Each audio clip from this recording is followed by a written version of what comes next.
हाँ सर तो काम एक बार लिखिएगा।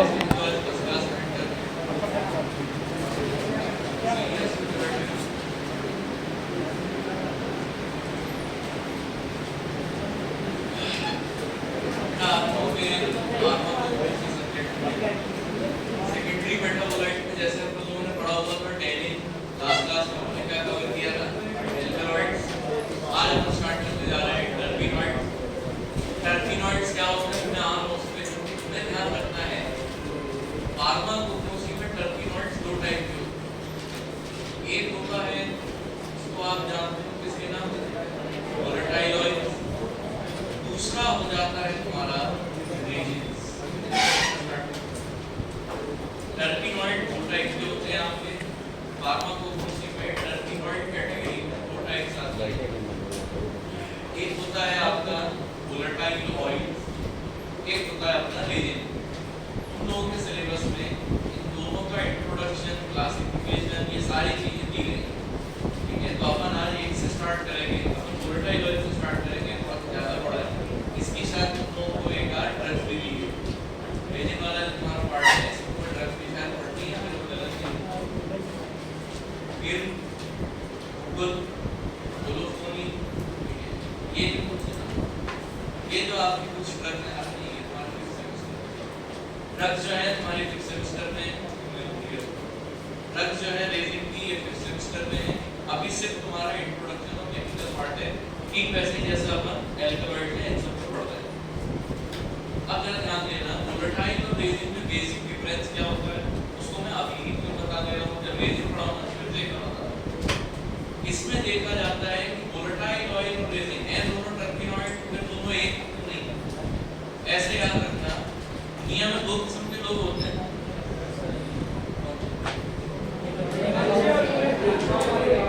मतलब सर ने जो बोल दिया तो कहना यस सर, आपने कह दिया दो मतलब दो, कोई बोल के तो दिखा दे तो तीन।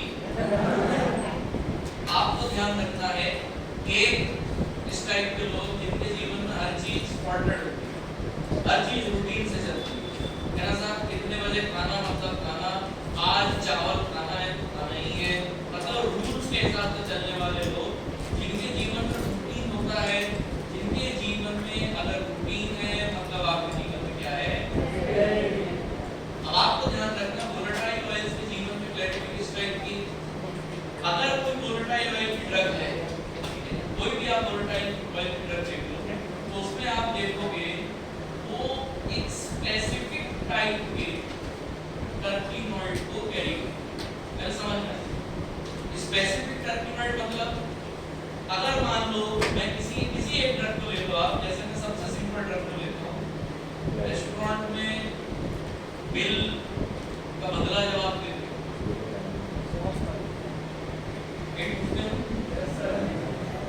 आपको ध्यान रखना है सौंफ, यानी बड़ी फेमस ड्रग है पेनल, सौंफ में एक खास प्रकार का टर्पिन होता है। कहते हैं सौंफ किस कैटेगरी को बिलोंग करती है, मोनोटर्पिन। टर्पिनॉइड तो है लेकिन खास किस्म का टर्पिन, दैट इज मोनोटर्पिन। कहने का मतलब ये सौंफ को अगर बोला गया मोनोटर्पिन कैटेगरी का लोग, तो ये कभी धोखेबाजी नहीं करेगी, मतलब ये कभी ऐसा नहीं करेगी कि थोड़ा सा इसके अंदर डाई टर्पिन आ जाए या थोड़ा सा इसके अंदर एस्पेटर्पिन अंदर से रख लिया, मतलब चोरी करने का काम यहाँ पर नहीं होता। अगर बोला गया मोनोटर्पिन, अगर ये बिलोंग कर रही है मोनोटर्पिन की कैटेगरी को, क्लास को, सिंपल सा मतलब है इसके अंदर पूरे केमिकल किस टाइप के होंगे, मतलब जीवन में किस टाइप का टर्पिनॉइड हो गया, ऐसे कि जीवन में क्या आ गई। अब आएगा समझ में? मतलब वोलेटाइल ऑयल स्पेसिफिक टर्पिनॉइड के डेरिवेटिव होते हैं, जिनको अगर एक क्लास में आपने रख दिया है तो वो उसी क्लास के केमिकल को अपने अंदर रखेगा। कभी ऐसा नहीं करेंगे कि दूसरी जगह मुंह मारने चलेगा। इतना क्लियर हुआ? फिर होते हैं दूसरे प्रकार के, जिनके जीवन में मच्छी पड़ी रहती है। मच्छी पड़ी रहती मतलब खिचड़ी बनी हुई है, उनको नहीं पता कि मोनोटर्पिन में है या सेस्किटर्पिन में है या डाइटर्पिन में है या ट्राइटर्पिन में है या टेट्राटर्पिन में है, कोई भरोसा नहीं है। मतलब इस तरीके का टर्पिनॉइड तो है, अगर आप यहाँ देखो तो ये सब टर्पिनॉइड्स हैं, ये टर्पीन सब टर्पीन, लेकिन यहाँ पर क्या हम स्पेसिफिक टर्पीन लिख सकते हैं? यहाँ पर हम क्या बोलेंगे, खिचड़ी ऑफ टर्पीन, यानी कि मिक्सचर ऑफ टर्पीन। अब वो किसी भी टाइप का टर्पीन हो सकता है, ऑक्सीजन कंटेनिंग टर्पीन आ गया, सल्फर कंटेनिंग टर्पीन आ गया, मतलब कुछ भी चल रहा है। और जब आप किसी भी चीज का मिश्रण कर देते हो, तभी वहां से वर्ड निकल के आया भैया खिचड़ी। यानी हर चीज रैंडम है, कुछ चीज फिक्स नहीं है, हर चीज रैंडम है, कोई सी चीज फिक्स नहीं है। अब आप मुझे बताइए, इन दोनों में से ऑर्गेनाइजेशन आप कहां देखते? ऑर्गेनाइज तरतीब वाला, पता है कि इसके बाद ये, इसके बाद ये। तो ऑर्गेनाइजेशन नहीं होता भैया, यहाँ पर क्या होती है क्लैरिटी, यहाँ पर क्या होता है रूटीन। तुम्हें ध्यान रखना है इन दोनों में से, और ये मैं बड़े सिंपल तरीके से आपको समझा रहा हूँ, इन दोनों में से एक कैटेगरी जो है वो ऑर्गेनाइज्ड ड्रग में आती है और एक कैटेगरी जो है वो अनऑर्गेनाइज्ड ड्रग में आती है। अनऑर्गेनाइज्ड का मतलब ये हो गया कि बची पड़ी है, मतलब रेजिन्स सबसे ज्यादा फेमस है कहाँ आने के लिए, अनऑर्गेनाइज्ड ड्रग्स। ये होते हैं मोस्टली अनऑर्गेनाइज्ड ड्रग्स, इसमें सारे आपको अनऑर्गेनाइज्ड ड्रग मिलेंगे, जबकि वोलेटाइल ऑयल में आपको सारे ही अनऑर्गेनाइज्ड, सॉरी ऑर्गेनाइज्ड कैटेगरी में दिखाई। रेजिन में एक आध दो ड्रग्स को आप छोड़ दीजिए, ज्यादातर सारे ड्रग्स अनऑर्गेनाइज्ड।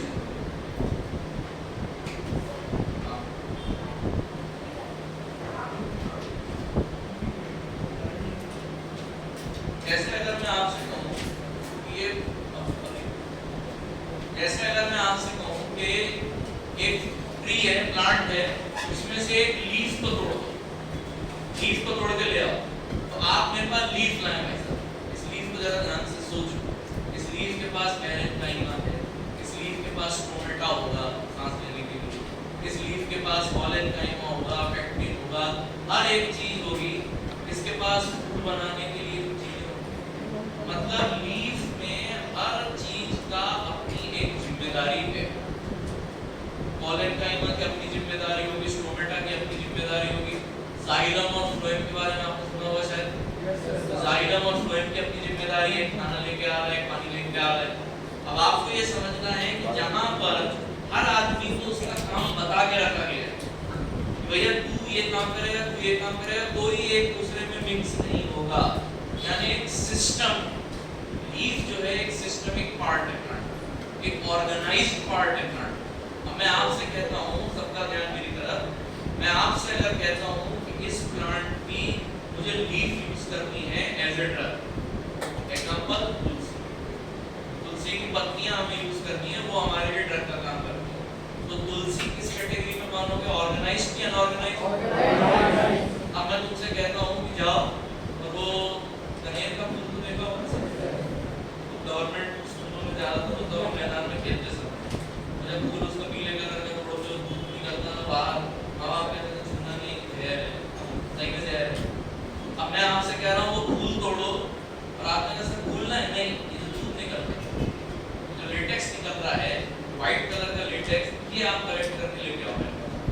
अब इस व्हाइट कलर का लेटेक्स में क्या जाइलम मिलेगा, क्या पैरेन्काइमा वॉलेन्काइमा मिलेगा, मतलब खिचड़ी मिल रही है, इसका कोई प्रॉपर शेप नहीं है, इसमें कोई प्रॉपर सिस्टमैटिक अरेंजमेंट नहीं है, मतलब इस चीज की कमी है भैया, ऑर्गेनाइजेशन।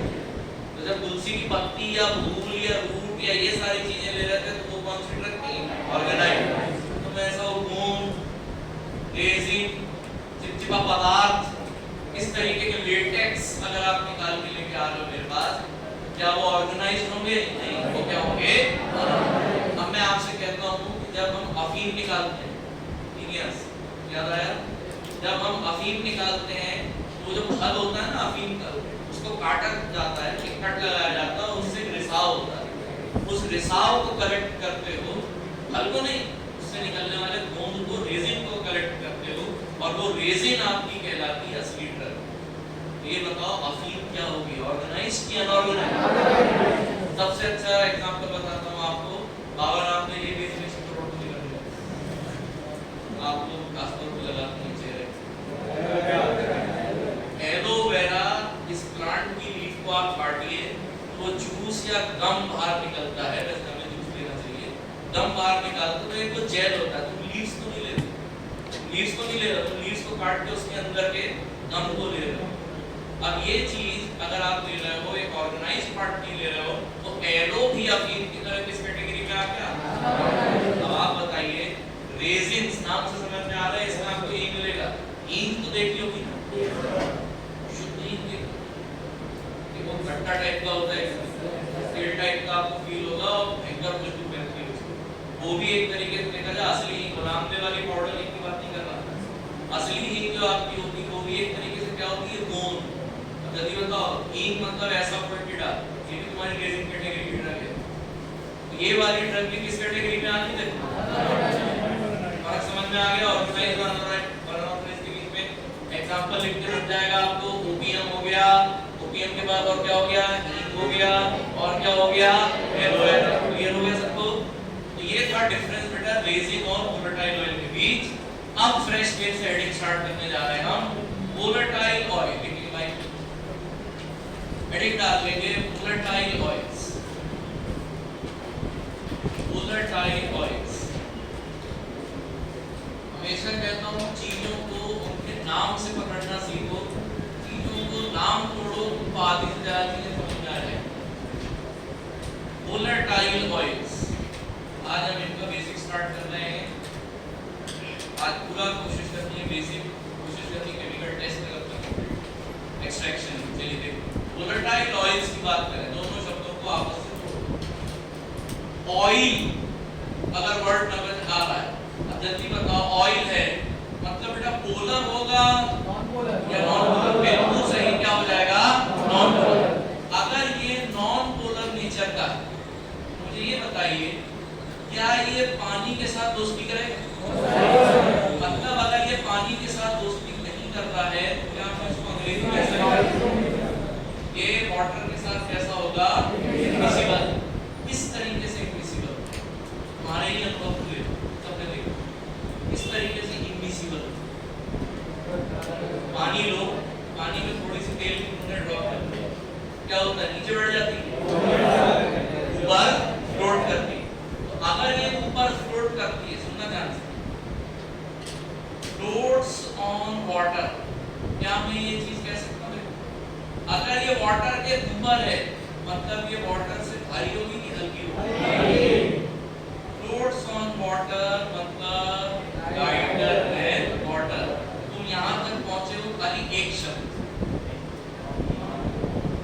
यहाँ से तुम्हारा अनुभव स्टार्ट हुआ। अब ये फ्लोट करता है वाटर में, ये लाइटर देन वाटर है, मतलब इससे हम किस निष्कर्ष पे पहुंचे?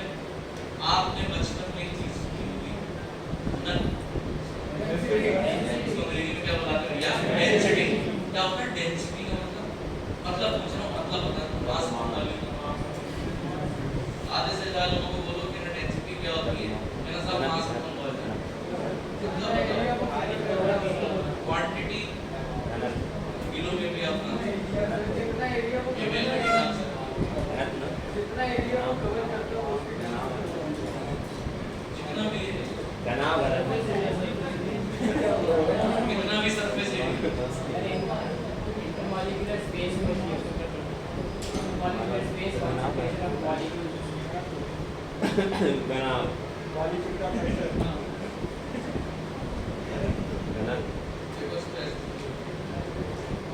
डेंसिटी मतलब जरूरी नहीं है बनाओ। अगर तुम्हारी डेंसिटी कमजोर है, तनाव भी जनरेट नहीं कर पाओ, चीज की गारंटी कर पाओ। अब जरा ध्यान से, अगर सपोज ये इतना एरिया में सिलेक्ट हुआ, बेटा आपने जो जवाब दिया पीछे एरिया हमेशा फिक्स होना चाहिए। आपने कहा सरफेस एरिया या आपने कहा एरिया, एरिया हमेशा फिक्स लिया जाता है। एक फिक्स एरिया में कितने नंबर ऑफ कमोडिटी को एक बार घुसा सकते हो? एक फिक्स एरिया में आप कितने number of people, atom, compound, element कितने आप डाल सकते हो? इससे डिसाइड होता है उस जगह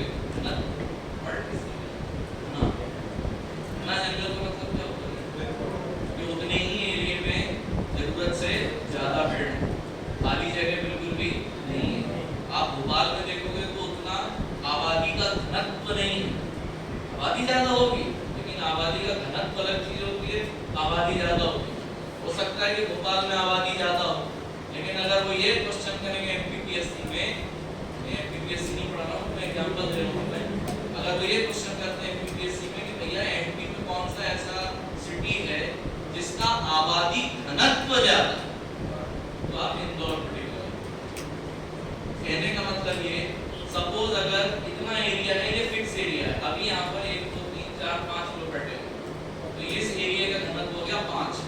अब मैं यहाँ पे कहता हूँ कि तुम यहाँ और खिसको जाओ और एकदम दीवार से खिसक जाओ, मैंने यहाँ 5 लोगों को और ठूस दिया, तो इतने ही एरिया में अब घनत्व बढ़ा या कम हो गया? आई बात समझ में? अब आपको ध्यान रखना है, डेंसिटी का मतलब होता है घनत्व, घनत्व मतलब घनी आबादी, लेकिन वो एरिया हमेशा कैसा होना चाहिए? एरिया चेंज नहीं कर सकते आप, सरफेस एरिया लीजिए, आप कोई सा एरिया लीजिए, एरिया हमेशा कैसा होता है बेटा? फिक्स। आपको ध्यान रखना है ऑयल के जो मॉलिक्यूल्स होते हैं वो वाटर से थोड़ा दूर दूर होंगे। कहने का मतलब इतना एरिया का आपने ऑयल ले लिया, इतने एरिया का आपने वाटर ले लिया, तो आप पाओगे कि ऑयल के जो मॉलिक्यूल्स हैं वो इतनी दूरी में, वाटर के मॉलिक्यूल्स अगर आप देखेंगे थोड़े से और ज्यादा कैसे होते हैं? पास पास। मतलब इतने ही एरिया में ज्यादा घनी आबादी मुझे कहां देखने को मिल रही है? वाटर, यानी वाटर का घनत्व ऑयल से ज्यादा। अब जरा ध्यान से सुनना, अगर ये लाइटर देन वाटर है, कौन लाइटर देन वाटर है भैया? तो आपको ध्यान रखना है इसकी डेंसिटी वाटर से कैसी हो जाती है भैया? जल्दी से, because its density is less than water, its density is less than water. Floats on water, it is lighter than water because of its low density and less density. जैसा आपको अच्छा लगे, low density या फिर less density।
इस तरीके से फैलती हुई आपके पास जल्दी चली आ रही है, ये होती है।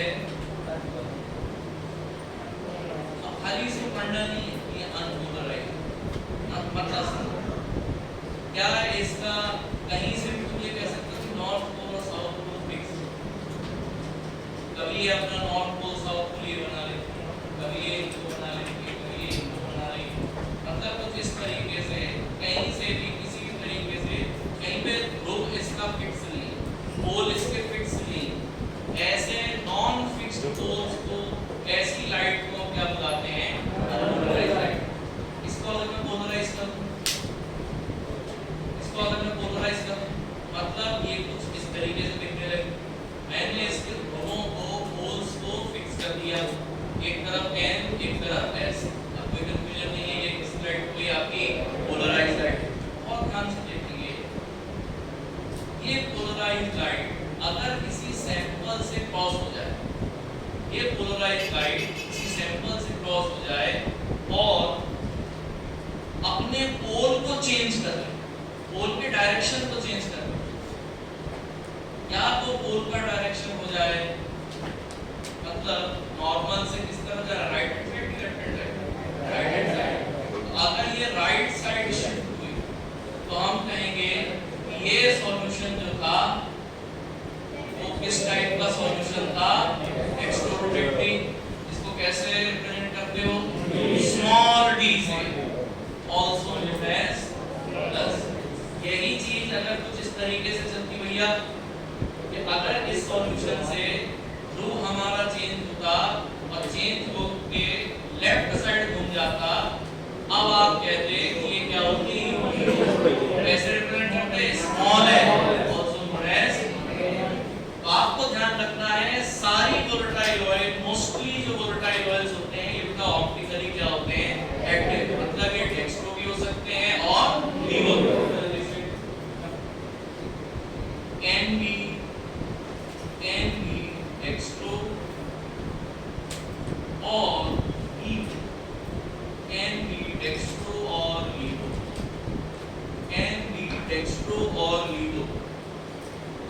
दाईं तरफ भी घुमा सकते हैं, बाईं तरफ भी घुमा सकते हैं, डेक्स्ट्रो भी हो सकते हैं, लीवो भी हो सकते हैं, लेकिन क्योंकि सारे इस तरीके से होते हैं, क्वेश्चन इसमें नहीं है। क्वेश्चन हमेशा किस पे आता है, एक्सेप्शन। आपको ध्यान रखना है, पूरी दुनिया जानती थी वोलेटाइल ऑयल जो होते हैं वो ऑप्टिकली एक्टिव होते हैं, अचानक से नई खबर मिली कुछ वोलेटाइल ऑयल कोई एक्टिविटी नहीं देते, कुछ वोलेटाइल ऑयल कोई ऑप्टिकल एक्टिविटी नहीं देते, ना डेक्स्ट्रो ना लीवो। ऐसी चीजों को हम क्या बुलाते हैं बेटा,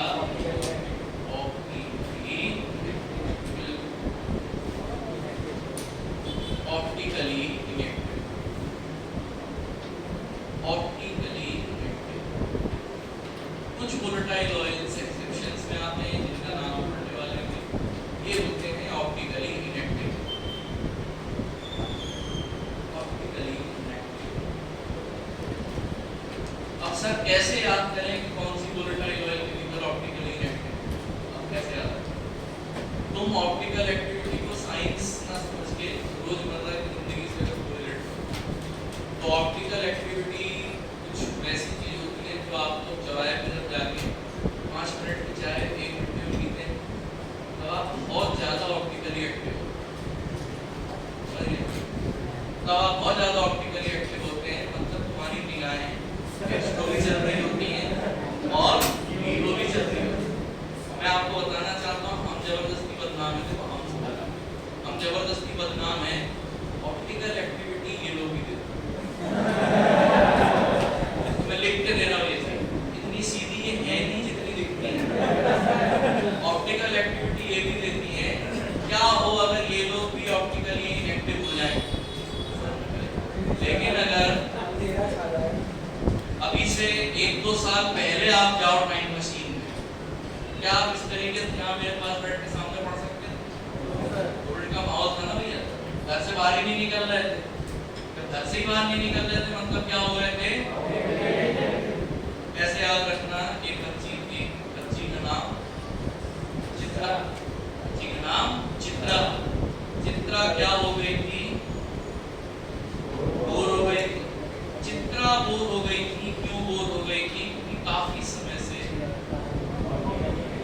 ऑप्टिकली इनएक्टिव थी। चित्रा बोर हो गई थी कि ऑप्टिकली इनएक्टिव थी, लॉकडाउन के समय से चित्रा बोर हो गई थी कि काफी समय से ऑप्टिकली इनएक्टिव थी। चित्रा जी बोर हो गई थी काफी समय से ऑप्टिकली इनएक्टिव थी। ये ऑप्टिकल एक्टिविटी का आपको एल्गोरिथम भी बता सकता था, लेकिन वो स्पेसिफिक है इसलिए हम यहाँ इंपॉर्टेंट है सभी ऑप्टिकल एक्टिविटी। अब तुम्हें ध्यान रखना है दो वोलेटाइल ऑयल्स आप याद रखेंगे जो कि ऑप्टिकल एक्टिविटी नहीं देते, बिल्कुल न्यूट्रल होते हैं, कुछ नहीं करते। चित्रा से याद रखना है सिट्रल, चित्रा से याद रखेंगे सिट्रल, और बोर से याद रखना है आपको केमिकल का नाम बेटा बोर्निन। सिट्रल और बोर्निन, सिट्रल और बोर्निन, सिट्रल और बोर्निन, ये होते हैं ऑप्टिकली इनएक्टिव। ध्यान रखना।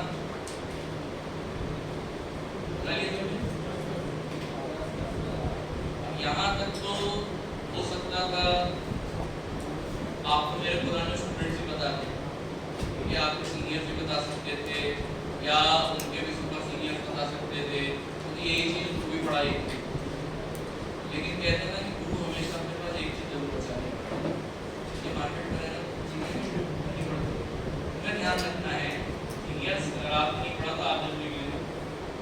डेक्स्ट्रो और लीवो को अगर हम कंपेयर करें, ऑप्टिकल इनएक्टिव जो होते हैं उनका काम हो गया सिट्रल बोर्निन हटा दो।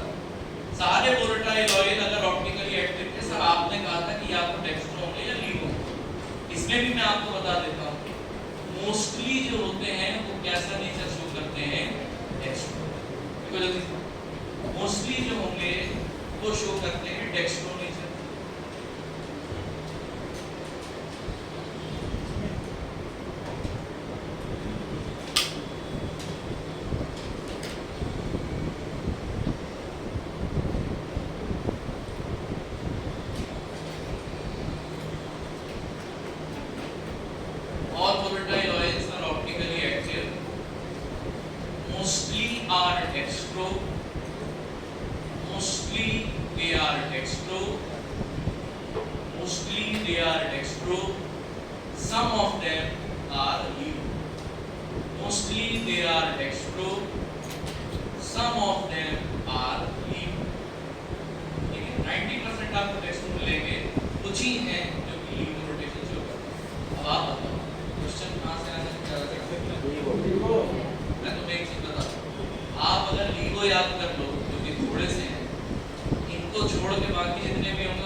लेकिन सक्सेसफुली ये नहीं कुछ नहीं करते वरना तो टीचर बनते। सबसे पहला ऑयल नाम से समझ में आ रहा है कौन सा ऑयल होगा बेटा? रोज ऑयल। गुलाब जल जो बनता है वो इसी ऑयल से बनता है, गुलाब जल इसी ऑयल से बनता है। और गुलाब का जो ऑयल होता है, रोज का जो ऑयल होता है, वो कैसा रोटेशन शो करता है बेटा? LIGO rotation. ये आज अपन ने नया सीखा। अब कुछ है जो आपकी ध्यान में जाएंगे, दो जो होंगे थोड़े से अजीब होंगे, घबराना नहीं। जैसे ये चार केमिकल आपको पढ़ने हैं, इनमें से पहले मैं प्लांट के नाम ले लूं। जैसे रोज पूरा प्लांट, उसका पूरा ऑयल, रोज मतलब पूरा प्लांट। में से याद रखना है, अगर आपको लग रहा मेंथा, अरे सर कभी नहीं सुना, बेटा इसका नाम तो सुना है। अब मिंट अगर किसी ने ना सुना, एक कभी मेरे जैसे हो, तो आपने बेटा ये तो कौन सा होगा कभी नहीं। यानी पुदीना का जो ऑयल होता है, इसको शायद अगर मैं गलत नहीं करूं, देखो आता था ना बोतल में, स्कूल में तुम्हें सर दर्द हो, पेट दर्द हो, एड्स हो जाए,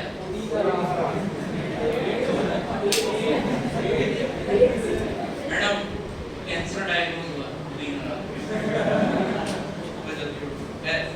मेंथा आपको ध्यान रखना है, मिंट या पुदीना और रोज ऑयल दोनों में रोटेशन कैसा होता है बेटा?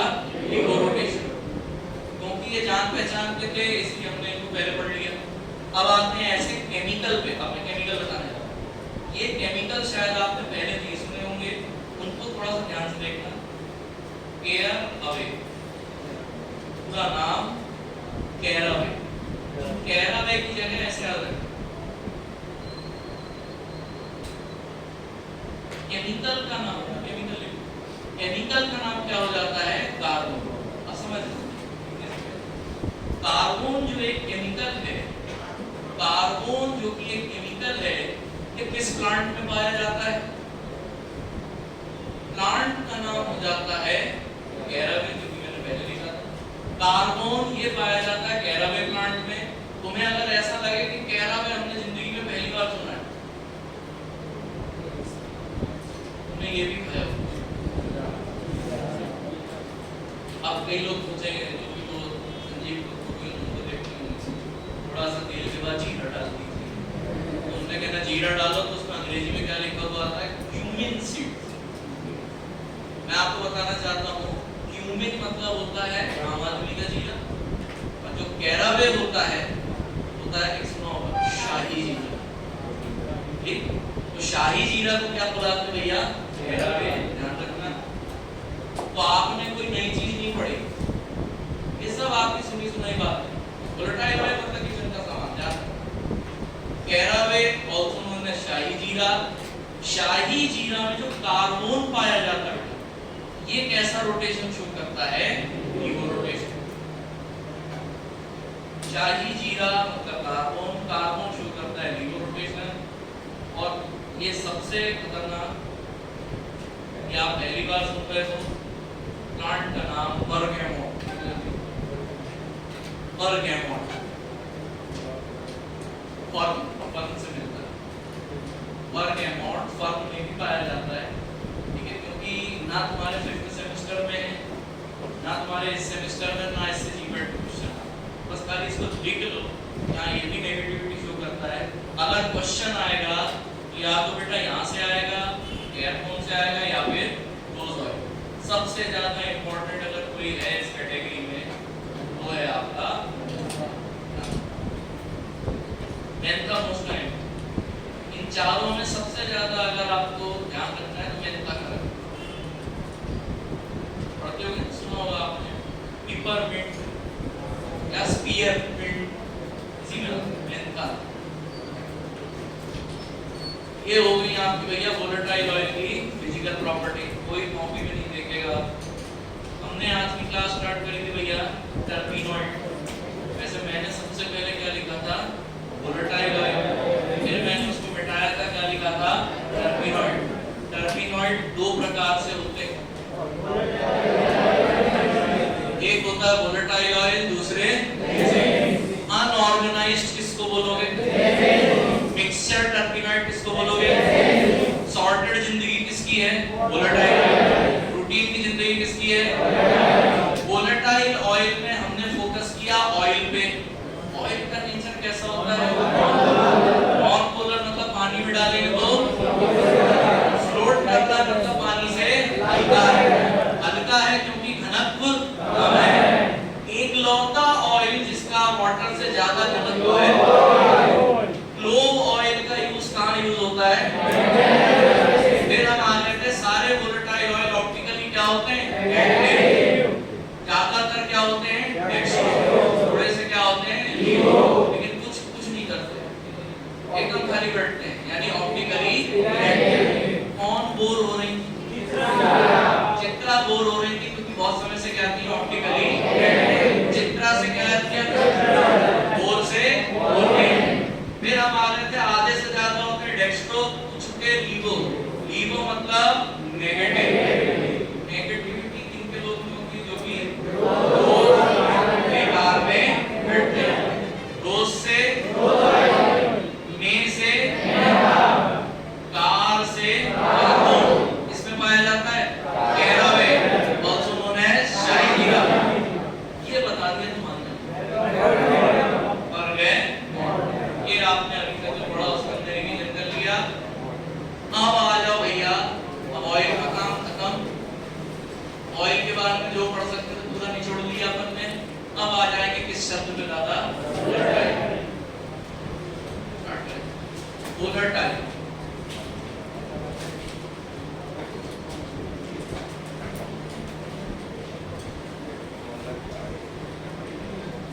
क्या मतलब वोलेटाइल? और आसान भाषा में समझाना जो मेरे जैसे जो उड़ जाए, जो उड़ जाए, लेकिन उड़ते तो सभी हैं।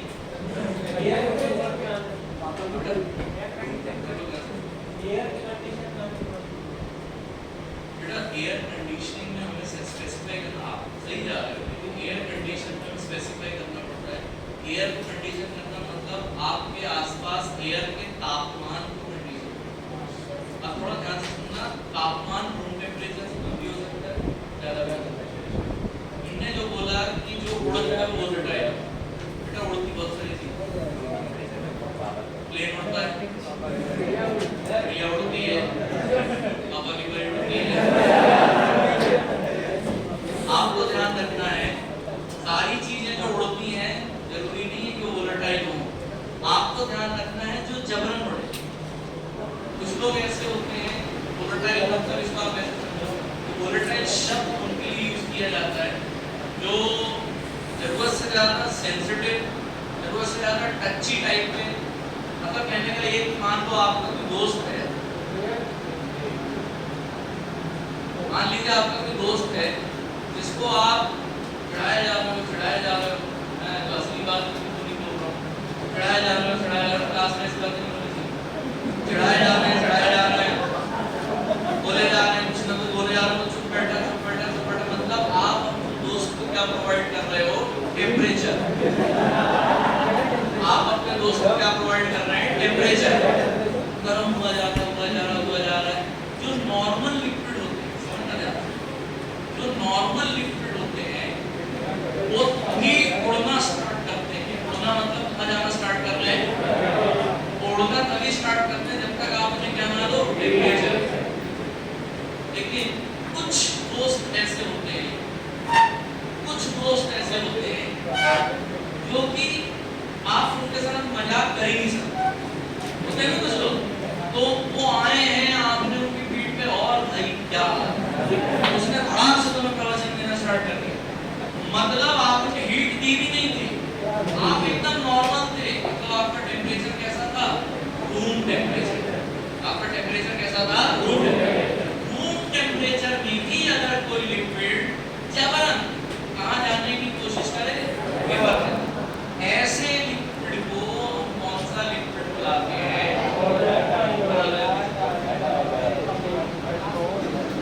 ऐसे तरल पदार्थ जो कि बेवजह गुस्सा करते हैं, बेवजह भड़क जाते हैं और जरा सी बात पे वेपर में जाने की कोशिश करते हैं।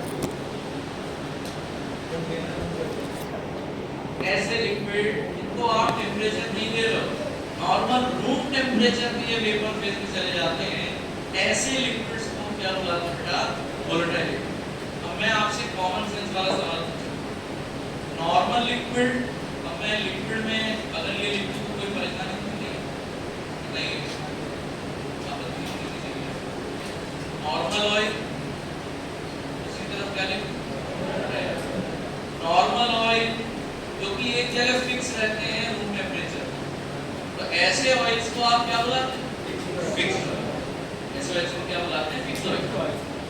और जो रूम टेम्परेचर पे ही वेपर फेज में जाने की कोशिश करें उनको बुलाते हैं वोलेटाइल। कॉमन सेंस वाली बात है, थोड़ा सा समझना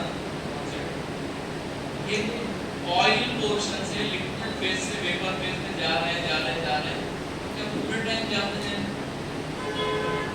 एक बात, अगर मैंने एक वोलेटाइल ऑयल लिया है और उसको मैंने क्लोज्ड कंटेनर में रख दिया, मतलब एनवायरनमेंट उसके पास सीमित है, खिड़की नहीं खुली है, पूरा pack environment, volatile oil vapour phase में जाएगा तो जरूर, लेकिन तभी तक जाएगा जब तक कि इसके और वेपर फेज के मॉलिक्यूल एकदम क्या ना हो जाए, बराबर।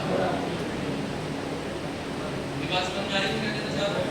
मान लीजिए दो टंकियां हैं और दो टंकियों को मैंने नीचे से पाइप से कनेक्ट कर दिया, एक टंकी भरी हुई है, एक टंकी एकदम खाली है, तो जब शुरुआत में जैसे ही कनेक्शन होगा भरी टंकी से पानी अपने आप बिना मेहनत के कहां जाना शुरू करेगा? पहले जाएगा थोड़ी स्पीड में जाएगा, तेज रेट से जाएगा, लेकिन जब पूरे टाइम ऐसे जाता रहेगा धीरे धीरे इनका कंसंट्रेशन कम होगा, इनका कंसंट्रेशन बराबर होगा, और एक पॉइंट आएगा जबकि दोनों के बीच में क्या बन गया? इक्विलिब्रियम। बराबरी आ गई, इक्विलिब्रियम आ गया। ये कंडीशन क्या आपको फिक्स ऑयल में दिखाई देगी? सिर्फ कहां दिखाई देती है? वोलेटाइल। दोज ऑयल्स पहले बना लीजिएगा, तो लिख लीजिएगा those oils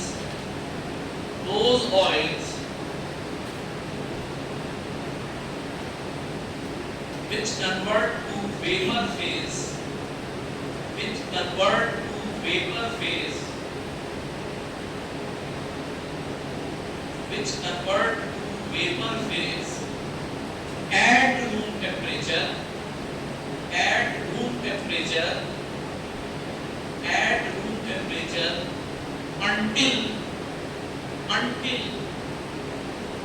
an equilibrium, until an equilibrium is established, until an equilibrium is established, are known as कौन से oils? Volatile oils. Are known as volatile oils. Are known as volatile oils.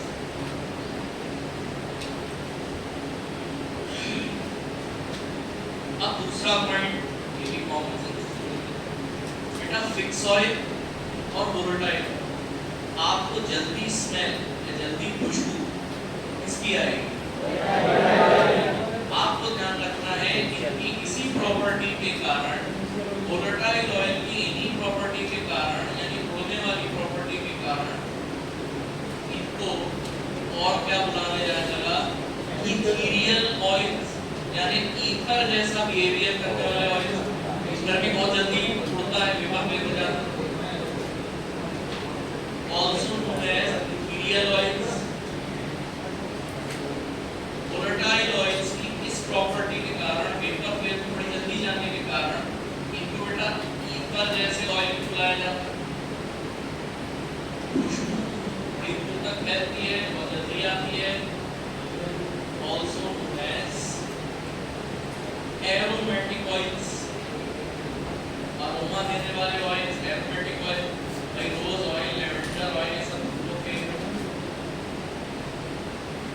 तीसरा, कुछ लोगों के लिए एरोमेटिक ऑयल्स बहुत जरूरी हो जाते हैं, कुछ लोगों के लिए एरोमेटिक ऑयल भयंकर जरूरी हो जाते हैं। खासतौर पर अपने आपकी बात नहीं कर रहा मैं, अपने भाई की बात क्लास है, भाई के अंदर इतना दम होगा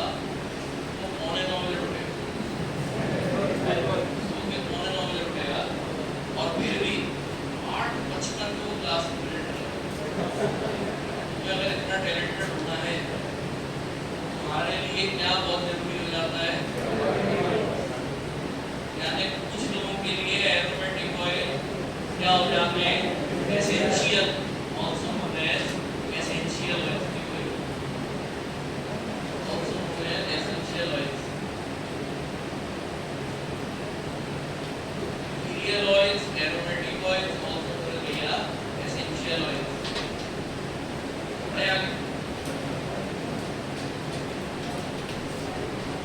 ठीक है सर, आपने ये सब तो बता दिया कि वोलेटाइल होते हैं, स्टील होते हैं, ऑयल्स हैं तो नॉन पोलर है, डेंसिटी के बारे में बताया, ऑप्टिकल एक्टिविटी के बारे में बताया। लेकिन फिर ये बताओ, अगर हमें किसी को समझाना हो कि वोलेटाइल ऑयल केमिकली क्या होता है, जैसे टेनिन्स को आपने समझाया था कि टेनिन्स केमिकली फिनोल हो गया, एल्कलॉइड है तो केमिकली ये बेसिक नेचर के कंपाउंड होते हैं, तो साइक्लिक होते हैं, नाइट्रोजन कंटेनिंग होते हैं। अब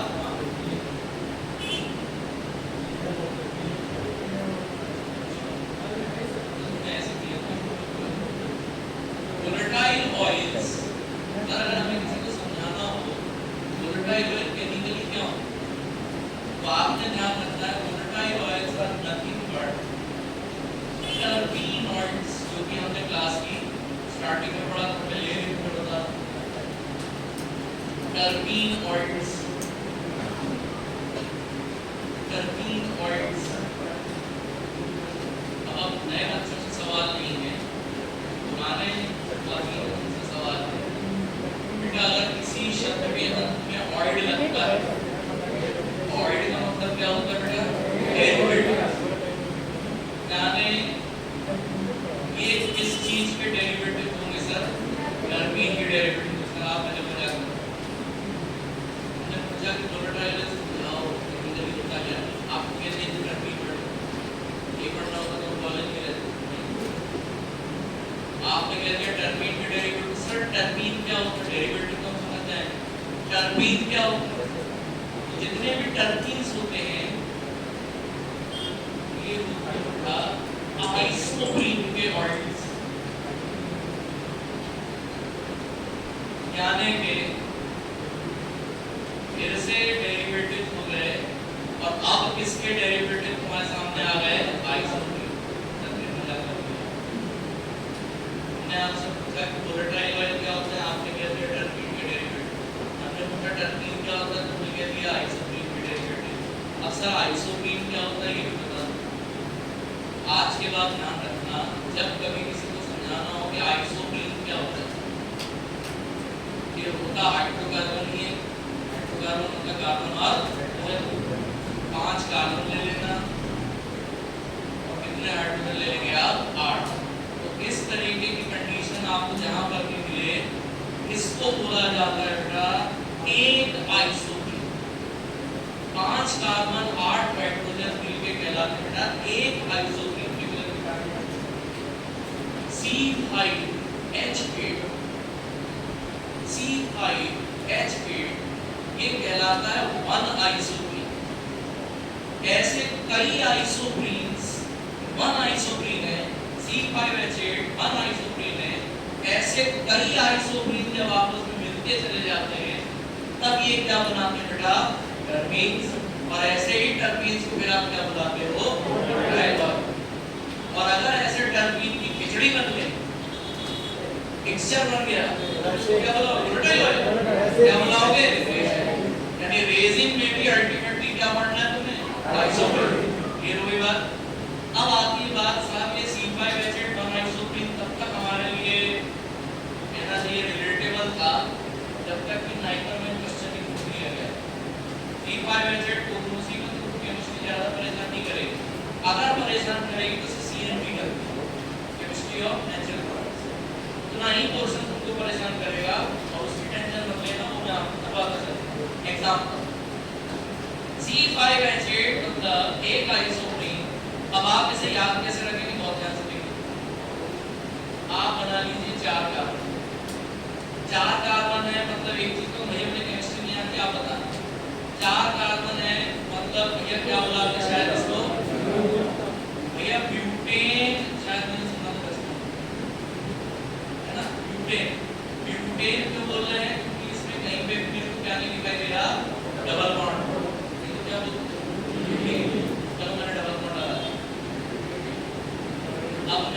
क्या बनाना भैया, देखो मेरा अभी तो एक डबल बॉन्ड था, मेरी को दिमाग लगा मैंने डबल बॉन्ड। अब मुझे बताओ टूटा भी है, इन भी है, जल्दी बताओ एक इन है कि दो इन है? इसका नाम क्या हो गया? डाइन। अब मैं आपसे कह रहा हूँ कि ब्यूटाडाइन, तो बात समझ गई। एक काम बस और करो, नंबरिंग कर दो, 1 2 3 हो गया। इसको क्या मैं ऐसा लिख सकता हूँ, 1 पे डबल बॉन्ड और 3 पे डबल बॉन्ड, इसका नाम ही हो गया 1 3 ब्यूटाडाइन। अभी भी नहीं, मान लीजिए मैंने काला कंटिन्यू हो गया। अब भैया आपने आईपीएससी के टेस्ट में पढ़ा होगा शायद, मेरे को यहाँ पर क्या लगाना पड़ेगा साहब, और शायद पोजीशन भी अपन बता दें, कौन सी पोजीशन है साहब? तो 2 मिथाइल 1,3 ब्यूटाडाइन। जरा नंबर ऑफ कार्बन गिन लो आपकी सहूलियत के लिए। यहाँ पर हो गया CH, अगर इधर हम देखेंगे मुझे हो गया 40 यहाँ आ जाएंगे तो शायद हो जाएगा CH, और इधर क्या हो जाएगा साहब CH। Total number of carbon, total number, अरे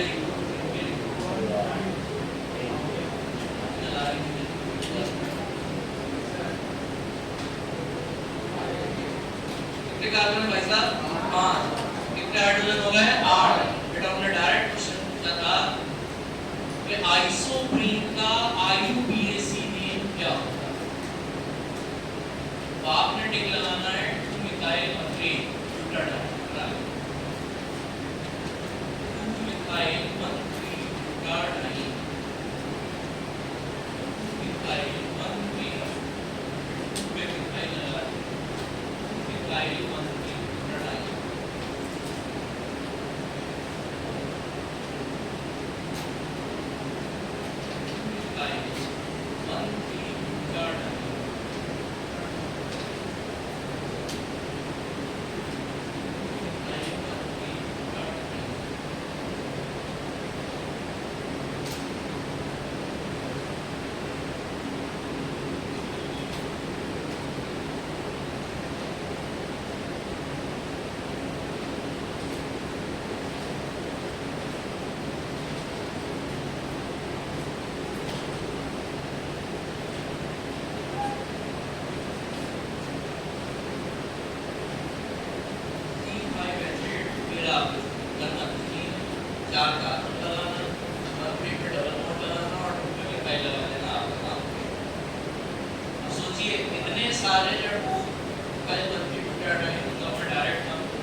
अल्टीमेटली वोलेटाइल ऑयल में आपको कौन सा फ्रेम देखने को मिलेगा?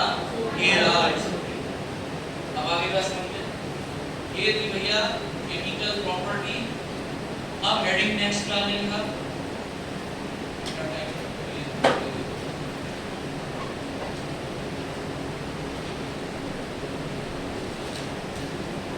Chemical test. केमिकल प्रॉपर्टी के साथ ही हम देखते जा रहे हैं common chemical test.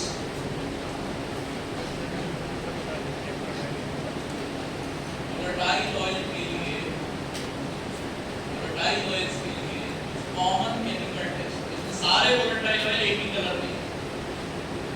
Volatile oils के लिए कॉमन केमिकल टेस्ट हम देखते जा रहे हैं। सारे वोलेटाइल ऑयल्स इसमें एक ही कलर के लिए 4 टेस्ट हैं। चारों टेस्ट को याद करने के लिए अपने पढ़ने वाले हैं, जैसे अपने केयर डायरेक्ट ऑफिस पढ़ा था, ऐसे ही लोग यहाँ पर आने वाले हैं। एक जमाने में था एक वोलेटाइल बच्चा, वोलेटाइल बच्चे का नाम एक था वोलेटाइल बच्चा टीनू को अपनी गर्लफ्रेंड अलका के साथ आजकल बच्चों को भी हो रहा है के सारे हम आप नाली से बहुत निकाले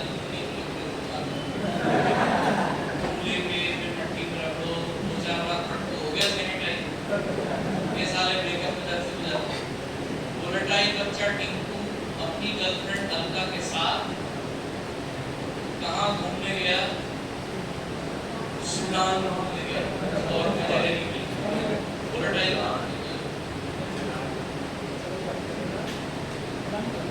वोलेटाइल कल्चर टीम दोस्त अलका के साथ ले गया सूडान में उनकी कौन रहती थी आंटी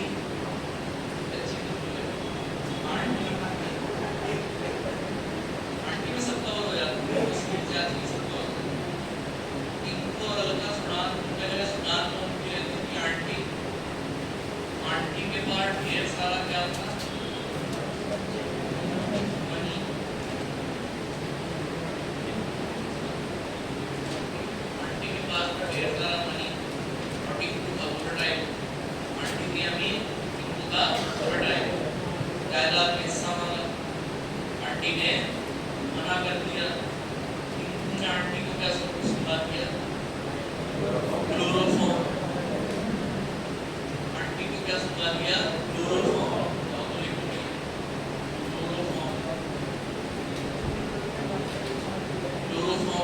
ज्यादा हो गया आंटी मर गई क्लोरोफॉर्म का डोज ज्यादा हुआ आंटी मर गई अब लाश आने लगा इनको ने काफी डाला इनको ने लाश को जला दिया आपको पहचान में ना जलाया किससे जलाया सल्फ्यूरिक एसिड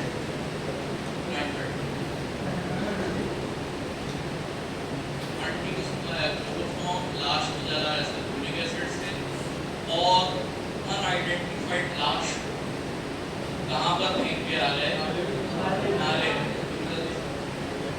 अनआइडेंटिफाइड लाश को फेंक के आ गए नाले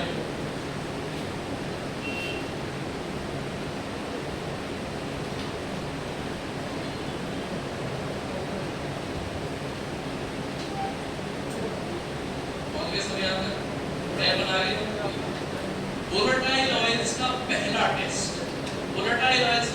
टेस्ट इनको और अलका से याद रखना बेटा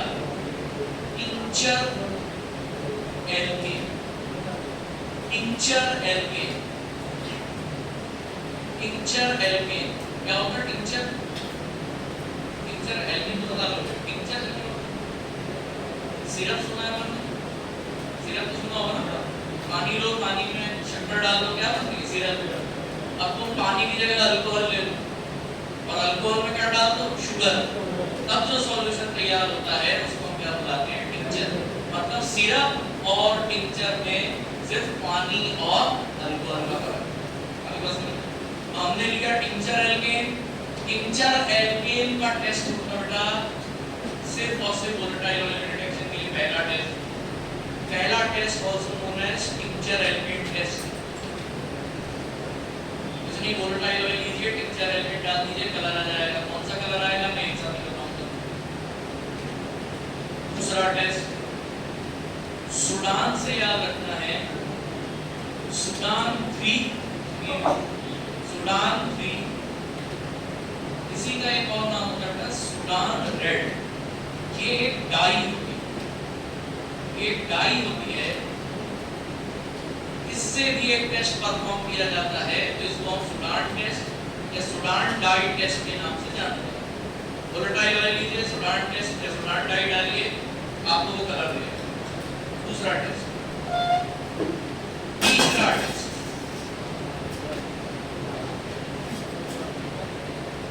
यहां आपको कुछ चेंज करने की जरूरत नहीं है ये है बेटा सल्फ्यूरिक एसिड ये हो गया क्लोरोफॉर्म एंटीमोनी अगर मैं गलत नहीं हूं तो आपने शायद एंटीमोनी एलिमेंट सुना होगा क्या होता है सिंबल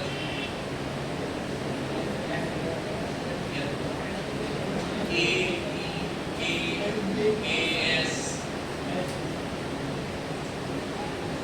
क्या होता है Sp आपने ध्यान रखना है यहां हम रिएजेंट यूज करते हैं इसका नाम हो जाता है antimony trichloride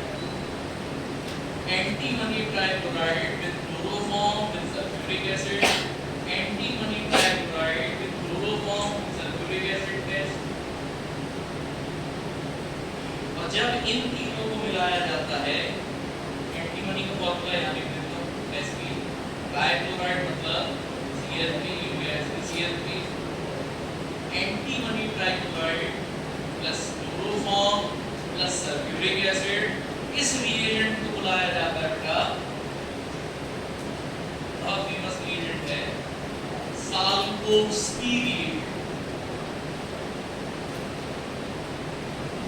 antimony trichloride chloroform sulphuric acid, इसको बोला जाता है साल्कोव्स्की रिएजेंट।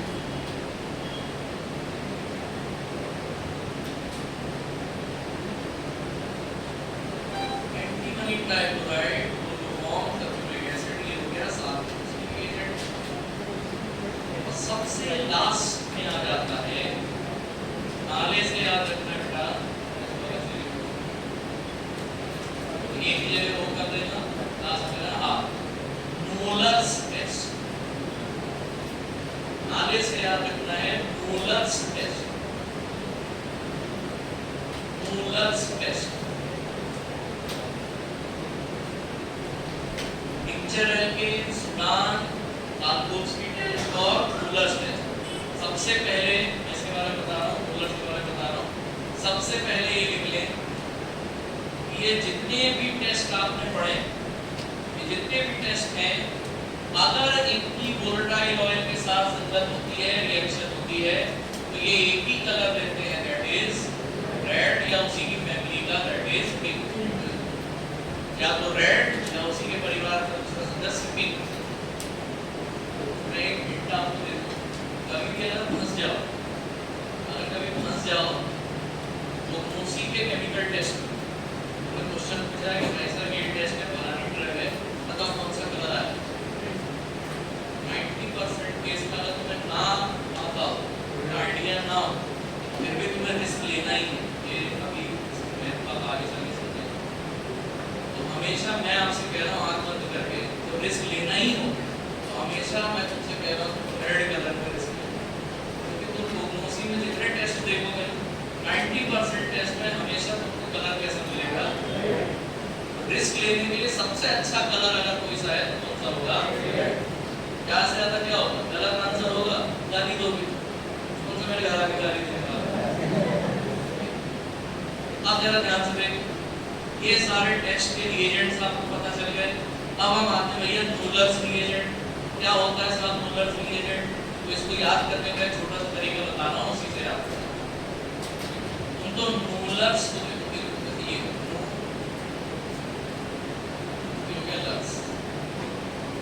मोलर्स को अगर चाहें तो ऐसा लिख सकते हैं, आप ही का फायदा है। दोनों में लगा दो HCl2, दोनों N और O में दोनों जगह लगा दो HCl2, N और O। मोलर्स के मुंह को देखो, N और O दोनों में लगा दो HCl2, N और O दोनों में लगा दीजिए HCl2।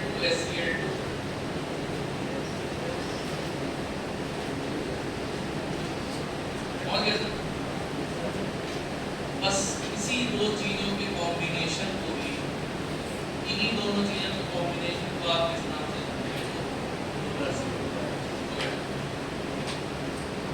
SnCl2 मतलब SnCl2, SN किसको बोला, also known as stannous। आप टिन क्लोराइड बोले तो भी सही रहेगा, टिन या स्टैनस क्लोराइड बोले तो भी सही रहेगा। एक चीज और आज की बात, ये तुमको आगे काम आने वाला है, नाइट्रो ग्रुप का रिडक्शन पढ़ो तब पढ़ाएंगे। तो अगर SnCl2 आए तो SnCl2 को वो कभी-कभी ऐसा भी लिखते हैं, तो SnCl2 लिखें या वो SnHCl लिखें, बात वही है, दोनों एक ही चीज है, दोनों एक ही चीज। SnCl2 बोलो, SnHCl बोलो, TnCl बोलो, बात वही है, ठीक है, दोनों एक ही चीज है, अलग नहीं है, बदला उसी से है। और टिन लो, HCl की रिएक्शन करो, बनेगा ये SnCl2। कई बार वो क्या करते हैं, SnCl2 ना लिख के क्या बोल देंगे, SnHCl। अब उसका तुम्हें आइडिया हो जाता है। ये हो गया तुम्हारा मोलर्स रिएजेंट। मोलर्स के नोसिंग याद रखना, इसमें लगा लेना HCl, इसमें लगाना है HCl2। SnCl2 का काम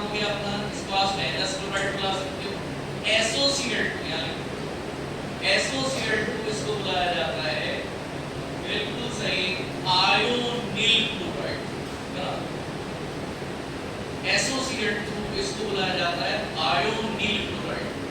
स्टेनस क्लोराइड प्लस आयोनील क्लोराइड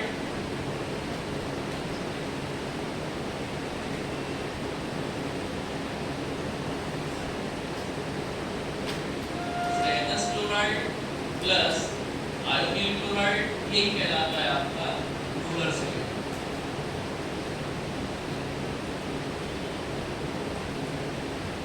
ये हो गए आपके सारे केमिकल टेस्ट। अब हेडिंग डाल लेंगे last extraction. Extraction of volatile oil. Extraction of volatile oil. Extraction of volatile oil. अगर तुम्हें वोलेटाइल ऑयल प्लांट से एक्सट्रैक्ट करना है तो कौन सी मेथड लगाओगे? क्वेश्चन किस तरीके से पूछा जाता है? अब कोई भी वोलेटाइल ऑयल लिखो, आयोनील क्लोराइड, एसोसिएट मतलब आयोनील क्लोराइड। कुछ भी छूट जाए मैं बैठती हूँ 5-10 मिनट, आप बाद में आके पूछ सकते। सबसे पहला मेथड ध्यान रखना, कभी भी वोलेटाइल ऑयल के एक्सट्रैक्शन में क्वेश्चन आए यूनिवर्सल होता है। वोलेटाइल ऑयल पे अगर क्वेश्चन आए और कभी कुछ समझ में ना आए तो इसी मेथड को देखना, टिक लगाना, आगे बढ़ जाना, तो नंबर मिल जाएंगे। एक्सट्रैक्शन में यूज होने वाला सबसे बेहतरीन मेथड, आपने इसको शायद इंजीनियरिंग में पढ़ा होगा, स्टीम डिस्टिलेशन। उम्मीद है आपको डिस्टिलेशन के बारे में पता होगा। स्टीम डिस्टिलेशन, अब ये सब नहीं बताऊंगा कि लीव्स के चक्कर में क्या यूज करते हैं, पानी के चक्कर में क्या यूज करते हैं, कितना इंपॉर्टेंट है यूज करेंगे। मान लो अगर इस साल पेपर आ गया तो फॉर्म करके मेरे हिसाब से इतनी नॉलेज है, सीनियर हो जाओगे तो बताऊंगा। सीनियर लीव्स के लिए हाइड्रो डिस्टिलेशन लगता है, ध्यान रखना। ऐसे इसी बात है। यूनिवर्सल मेथड अगर क्वेश्चन आए बेटा वोलेटाइल ऑयल के एक्सट्रैक्शन के लिए यूनिवर्सल मेथड डिस्क्रिप्टिव लगाएंगे, फिर आता है सबसे दुनिया का कोशिश करें जैसे मैंने लिखा वैसे लिखिए ना, आपको पता है एनफ्ल्यूरेज मेथड। एरिया है नॉन फेमस है इत्र के लिए, वहाँ पर ये मेथड इनका प्रैक्टिस होता है, उसको समझना। सबसे पहले तो ये समझो, इसमें क्वेश्चन आएगा तो सबसे जरूरी वो आप ये समझो।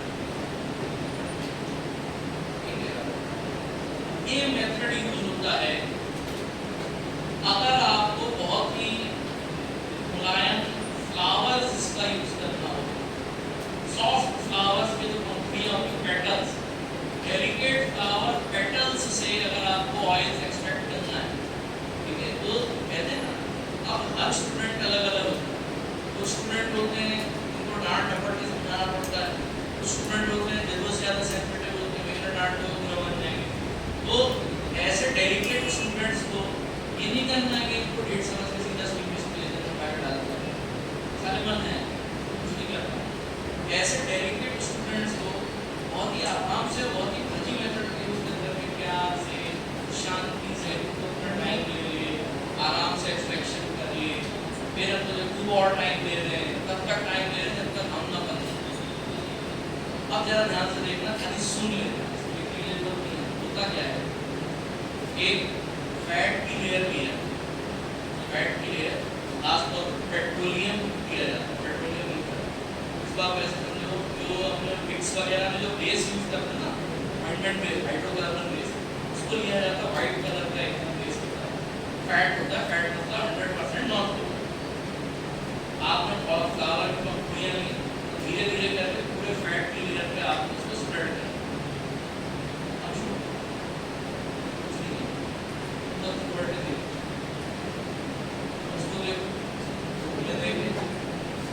फ्लावर पेटल्स से धीरे धीरे फैट होगा, वो ऑयल्स को क्या करेगा, एक्सट्रैक्ट।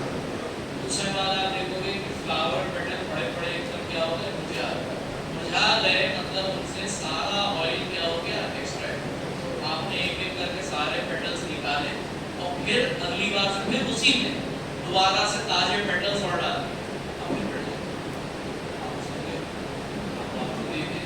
ये सिलसिला तब तक चलता रहेगा जब तक कि फैट खुद टूट के चीख के लाके तो बस में भाई अब जान लेगा, यानी पूरी तरीके से फैट आपका क्या हो जाएगा, सैचुरेटेड। जब ये फैट सैचुरेट हो जाता है, खून में जाना बंद कर देते हैं, तब आप इस फैट को लेते हो, इसको पिघलाते हैं, और पिघलाने के बाद में जो भी ऑयल है, इसके बाद डेंसिटी के आधार पर ऑयल तो अलग अलग हो जाते हैं ना। अब उस लिक्विड ऑयल को आपने अलग कर लिया और फैट है उसको आपने दोबारा यूज करने के लिए निकाल दिया। इसी मेथड को क्या बुलाते हैं, कमजोर बच्चों को क्या देना पड़ता है, टाइम देना।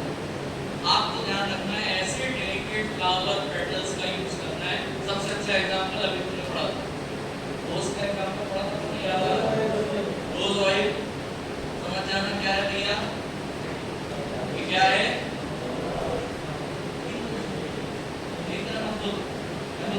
फ्लावर। अमीर लोग कैसे बोलते हैं,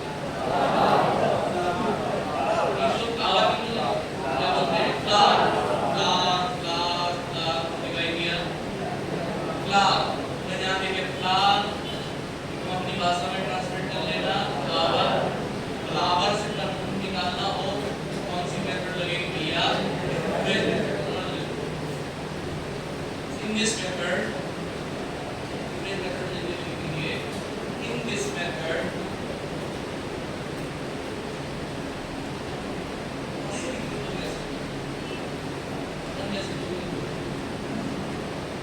सलाद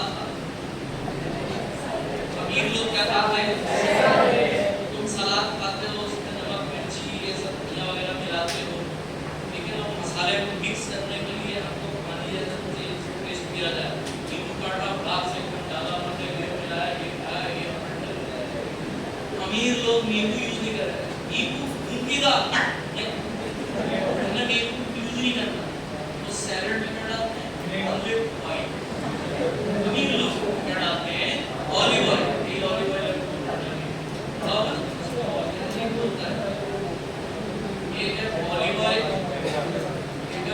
ऑलिव ऑयल क्या आ गया, एक्स्ट्रा वर्जिन ऑलिव ऑयल।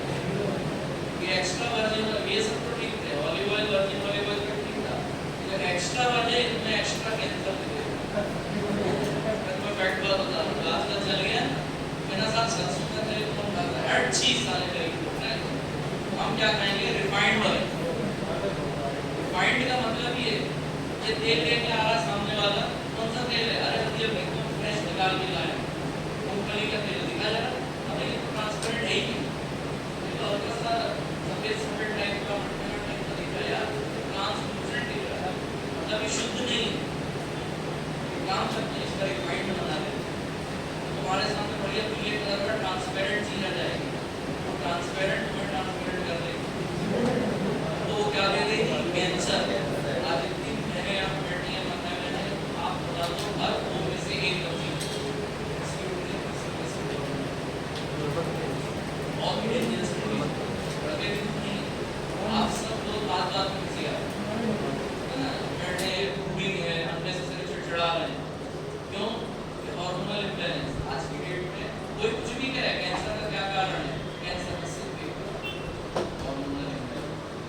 जो आपका चिड़चिड़ाना, टाइम पे खाना ना खाना, ये सारी चीजें बस में लड़कियां लोगों ने सुने, आप लोग कुछ स्ट्रेटेजी बना, ये कहते हैं ना, बड़े लोग बोलते थे भैया आओ बैठे शाम को सूरज ढलने से पहले, अरे इतना सारा खाओ, मुझे से खाते हैं कैसे करें, ये टाइम का तो अभी तो मैं उम्र है नाप के खा दो पराठे, नहीं इससे नाप ना इतना है, इतने से मेरा काम हो जाएगा। और ऐसे करते हैं, सुबह गए अच्छा खासा दम से खाना खाया, पूरी खाया, मतलब मेहनत करी कॉलेज में, वापस आए शाम को मैंने नाप के खाया, ये सांड की तरह डाले। आजकल क्या हो गया है, तो उस वाली टेक्निक से तुम कुछ बढ़ जाती है, लेकिन आदमी फिट है। आजकल क्या हो गया है, हर आधे घंटे में खाओ, तुम नहीं बनानी तो हर आधे घंटे में खाओ, हर आधे घंटे बाद ही चल रहा है। लेकिन इस चीज से आप अपनी हेल्दी सेल्स को पोषण नहीं दे रहे हो, आप अपनी एबनॉर्मल सेल्स, कैंसरस सेल्स को पोषण दे रहे हो। आप सब यहाँ बैठे, सबके शरीर में अभी ट्यूमर सेल,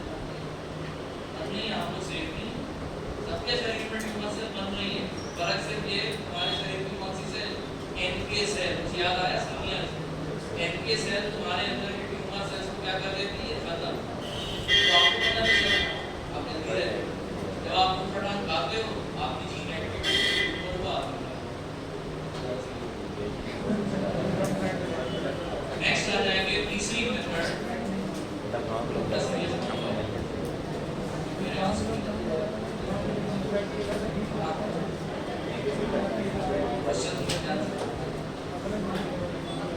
लिखवा रहे थे क्या लिखवा इन दिस मेथड मैं क्या डबल हो जाता in this method delicate flowers are used in this method delicate flowers are used to extract volatile oils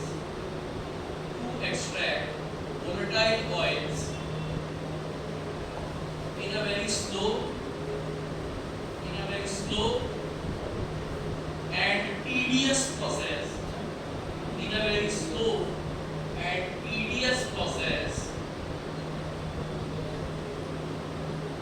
keeping in mind not mechanically agitate to avoid tedious process to avoid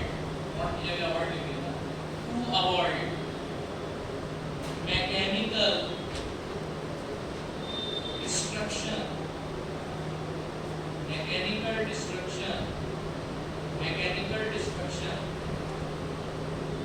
of soft flower petals.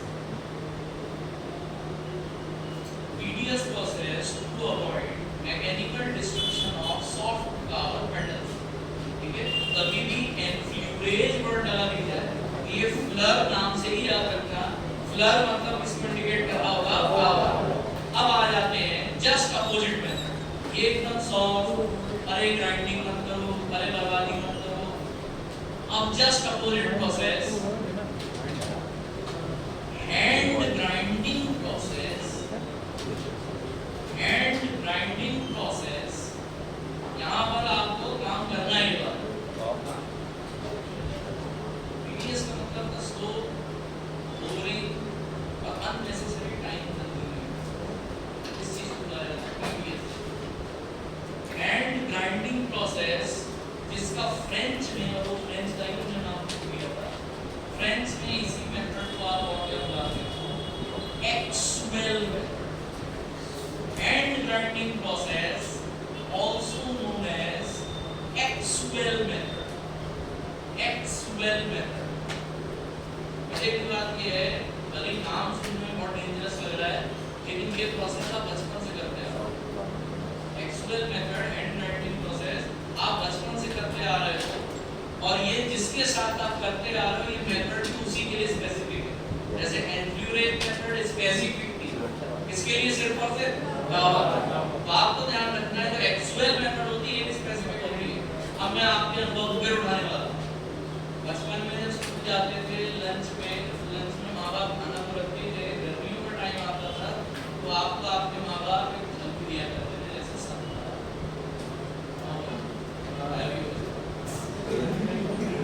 अगर संतरा आप लेके गए थे, संतरा खा तो लिया, तो उसने छील के तो यूं बर्बाद नहीं करेंगे। जब तक मैं अपने दोस्त को जमीन पे आंख छोड़ के बिलबिलाते हुए नहीं देख लेता, आत्मा को चैन मिलेगी क्या? नहीं। आपने संतरा दिया, ठीक है, अपने असावधान दोस्त के पास गए, उसने यहाँ पे कुछ करके आप, अब वो चिल्ला रहा, चिंगाड़ रहा है। अब आप उसी चीज पे इमेजिन करना, आपने पता नहीं इसको करके देखा होगा धूप में अपने आप ही। जैसे ही आप उसे दबाते हो, स्क्वीज करते हो, तो एक रस बाहर निकलता है। मैं आपको बताना चाहता हूँ कि ऐसे सिट्रस फ्रूट्स जितने होते हैं, सुनना ध्यान से और करना, सिट्रस फ्रूट्स के लिए हम इस पे फोकस करने वाले हैं। सिट्रस फ्रूट जो पील्स होती हैं उनमें आपका प्रेजेंट होता है भैया वोलेटाइल ऑयल्स। मैं फ्रूट की बात नहीं कर रहा, फ्रूट ग्लाइकोसाइड में जबकि छिलके वोलेटाइल ऑयल में।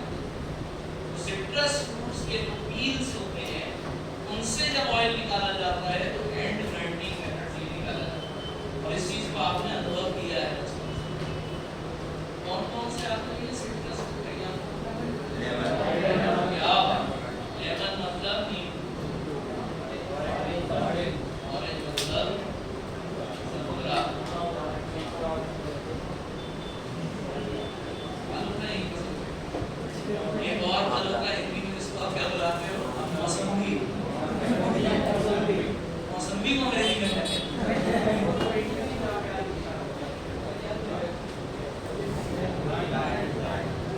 अंग्रेजी में क्या बताते हैं? लाइम। आज के बाद ध्यान रखना, लाइम मतलब लेमन की बात नहीं हो रही, लाइम मतलब किसकी बात चल रही है? ये तीनों चीजें, तीनों फ्रूट्स आपके सिट्रस फ्रूट की कैटेगरी में आते हैं, इसलिए याद रखो। और तीनों के छिलके से अगर आपको वोलेटाइल ऑयल एक्सट्रैक्ट करना है तो आप कौन सा मेथड लगाएंगे सर? एक्सुएल। और सबसे लास्ट मेथड आ जाएंगे अपनी क्लास में, सबसे लास्ट मेथड पे आ जाएंगे। ये सबसे टेक्निकल मेथड, ये आप घर में नहीं कर सकते, कोई भी व्यक्ति नहीं कर सकता सिवाय इंडस्ट्री। सबसे लास्ट मेथड सुपर क्रिटिकल, सबसे साफ सुथरा method, technical super critical fluid extraction. Super critical fluid extraction, super critical fluid extraction क्या होता है? सुपर क्रिटिकल बिल्कुल याद रखिए, फ्लूइड, जब भी फ्लूइड की बात होती है, फ्लूइड मतलब बेटा क्या? सॉलिड, लिक्विड या गैस? क्या आपको ध्यान रखना है, मतलब लिक्विड भी होता है और फ्लूइडिटी मतलब मूवमेंट, तो घूम सके। गैस भी मूव करती है, लिक्विड मूव करती है। अब सुनना ध्यान से, ऐसी गैस जिसके मॉलिक्यूल्स को आपने प्रेशर डाल के मजबूर किया हो आसपास आने के लिए। गैस में प्रेशर डालोगे तो मॉलिक्यूल्स क्या होंगे? आसपास आएंगे। अगर वो पास आते जाए तो एक प्रेशर ऐसा आएगा जिस प्रेशर पे वो किसमें कन्वर्ट हो जाएगी? लिक्विड। तो आपको ध्यान रखना है इस प्रेशर को या इस टेम्परेचर को भी कम करते जाओगे तो लिक्विड कन्वर्ट हो जाएगा। वो प्रेशर या वो टेम्परेचर जिसमें एक गैस इसमें कन्वर्ट होती है लिक्विड, इस प्रेशर या टेम्परेचर को हम बुलाते हैं सुपर क्रिटिकल प्रेशर या फिर सुपर क्रिटिकल टेम्परेचर। ठीक, सुपर क्रिटिकल प्रेशर या super critical temperature.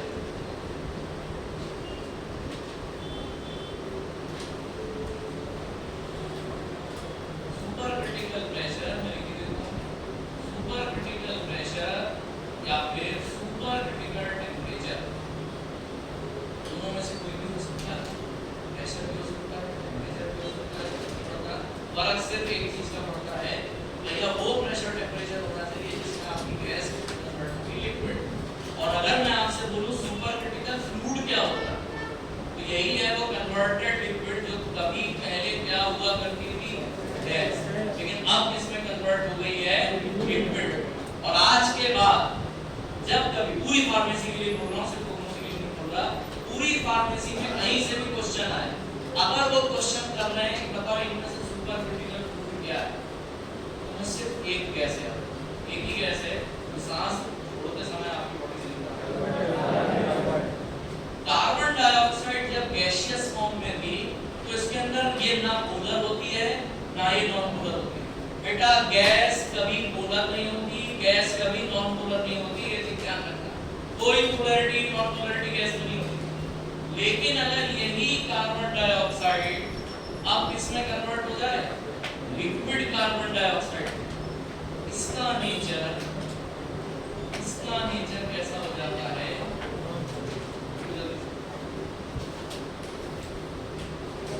Carbon dioxide जब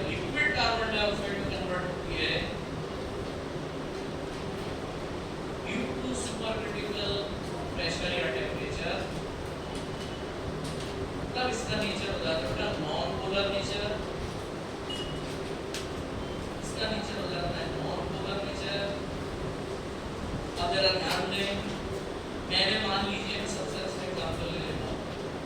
मैंने आपको क्लास की स्टार्टिंग में जब ऑर्गेनाइज्ड और अनऑर्गेनाइज्ड का एग्जांपल दिया था, मैंने वोलेटाइल ऑयल की कैटेगरी का एग्जांपल दिया था जिसमें लिखित पड़ी कौन सी आपके घर की शान दैट इज।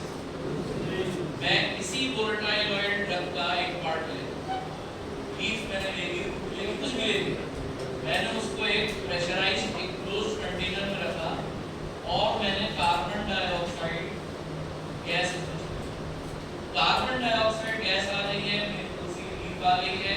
अब सिर्फ मुझे क्या इंडिकेट करना है, सुपर क्रिटिकल प्रेशर। जैसे ही मैं सुपर क्रिटिकल प्रेशर बनाऊंगा, मेरी कार्बन डाइऑक्साइड गैस अब किसमें कन्वर्ट हो जाएगी। अब जरा ध्यान देना, मेरी तुलसी लीफ कार्बन डाइऑक्साइड गैस के साथ ना हो गया, किसके साथ बैठी है, इसका नेचर कैसा था, मतलब ये तुलसी लीफ से सारे वोलेटाइल ऑयल को धीरे धीरे क्या करेगी, एक्सट्रैक्ट।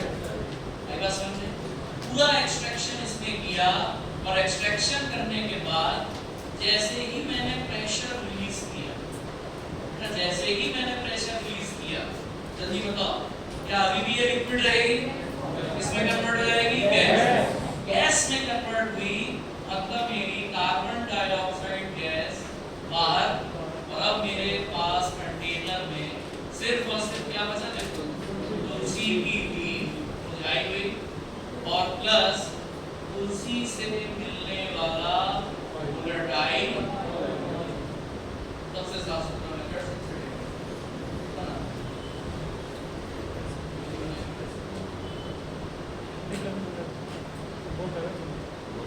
तुलसी की लीफ, कार्बन डाइऑक्साइड गैस, ये आपने रखा हुआ है क्लोज कंटेनर में।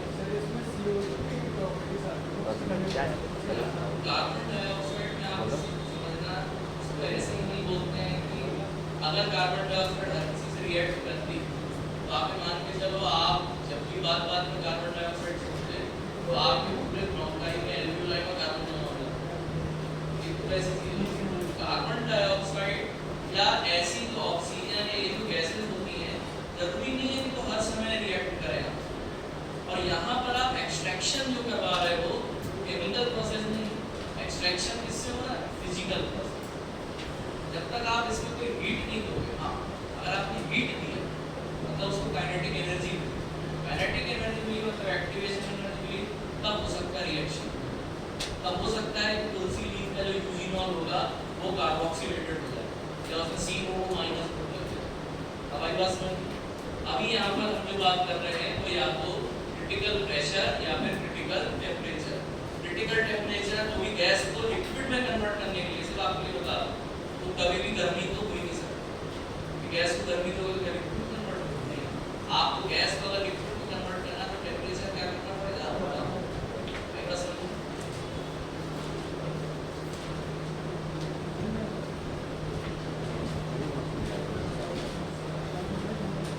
आप इमेजिन करो कि आप सब यहाँ पर बैठे नहीं हो, सब यहाँ वाइब्रेट हो, कितने बच्चे यहाँ बैठे हो, सब यहाँ मॉलिक्यूल, सब यहाँ पर वाइब्रेट हो रहे हैं, ठीक है, बीच में भी टकरा रहे हो, यहाँ भी टकरा रहे हो, यहाँ भी टकरा रहे हो, तो आप ये टकरा, आप वाइब्रेट हो रहे हो और आपके वाइब्रेशन का कोई फिक्स रूटीन नहीं, रैंडमली वाइब्रेट कर रहे हो। अब अचानक से मैंने यहाँ पर एक बैरियर लगाया, तो यहाँ से लेके यहाँ तक आपको कवर करना, और अब धीरे धीरे जैसे भी जो पूरा इस तरीके से कवर करके आपको पीछे लगे, मतलब मैं यहाँ पर क्या लगा रहा हूँ, मैं आपको मजबूर करता हूँ कि आप अपने एरिया से कैसा करो सिमटना स्टार्ट करो। अब आप चाहे जितना मूवमेंट करो, आपके भीतर क्या होगा, कोलिजन्स बढ़ते जाएंगे, कोलिजन्स अगर बढ़ते हैं तो एनर्जी क्या होती है, लॉस। क्यों एनर्जी लॉस होती है भैया, मान लो अगर आप माँ बाप की बात नहीं, आपके माँ बाप को उन्हें आपको अपनी गर्मी दे दी, गाल पे गर्मी दी मान लीजिए, ऐसा तो होता नहीं कि उन्होंने जिस स्पीड से हाथ लाए थे गाल से टकराया उस स्पीड से चला गया, होता नहीं। अगर ऐसा होता तो दुनिया में हर चीज इलास्टिक होता नहीं। जैसे ही गाल टकराता है तो माँ बाप के हाथ भी थोड़े से गर्म हो जाते हैं और आपका गाल भी गर्म हो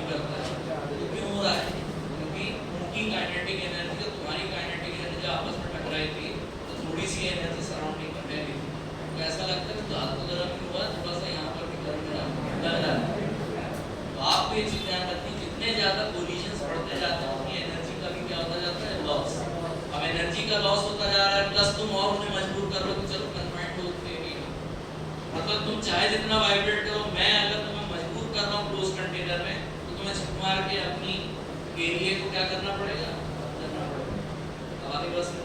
किसी के लिए। तो जैसे आपने प्रेशर रिलीज किया, अब अचानक से मैं प्रेशर रिलीज कर दूंगा, पागल हो जाओगे ना, तुम भाग के सीधा, अभी तक तो यहाँ थे, अब तो यहाँ आ जाओगे, तो बहुत गर्मी लगती है, समझ ले जरा हरी बात नहीं समझ में मैं क्या कहना चाह रहा हूँ।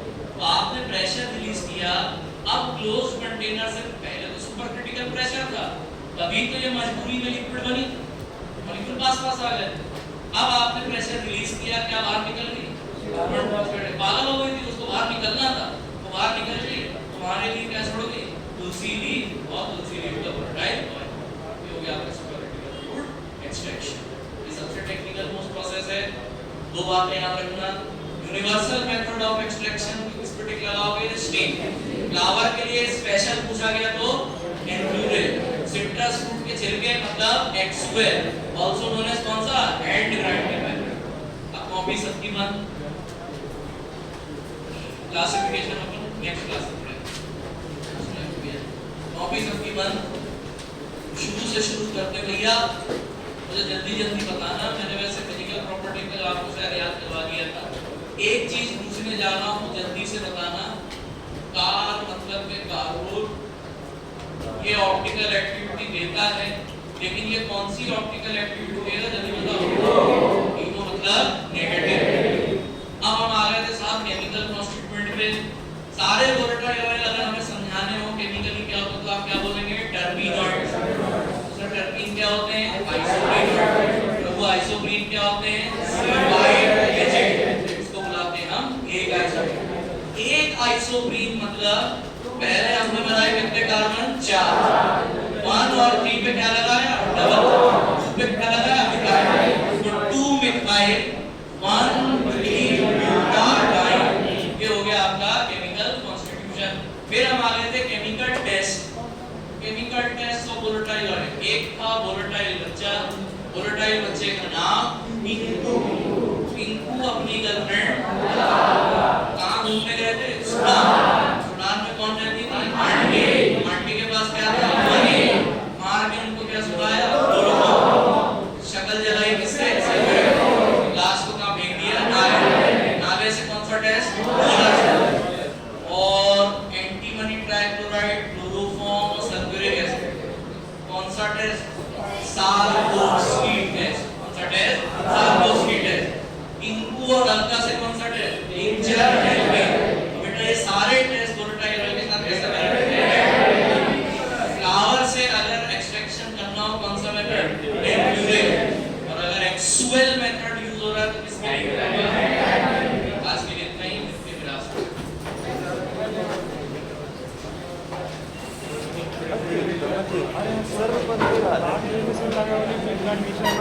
इलेक्ट्रॉनिक वाला सामान 80%